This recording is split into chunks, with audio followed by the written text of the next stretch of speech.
اللہ اس گناہ کو نہیں بخشے گا کہ کسی کو اس کا شریک بنایا جائے، اور اس کے سوا اور گناہ جس کو چاہے گا بخش دے گا،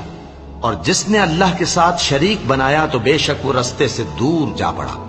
یہ لوگ اللہ کے سوا جو پرستش کرتے ہیں تو کچھ دیویوں کی، اور پکارتے بھی ہیں تو شیطان سرکش ہی کو،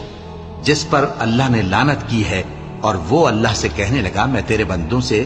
غیر اللہ کی نیاز دلوا کر مال کا ایک مقرر حصہ لے لیا کروں گا، اور ان کو گمراہ کرتا اور انہیں امیدیں دلاتا رہوں گا، اور یہ سکھاتا رہوں گا کہ جانوروں کے کان چیرتے رہیں، اور انہیں سمجھاتا رہوں گا، تو وہ اللہ کی بنائی ہوئی صورتوں کو بگاڑتے رہیں گے۔ اور جس شخص نے اللہ کو چھوڑ کر شیطان کو دوست بنایا وہ صاف صاف گھاٹے میں رہا۔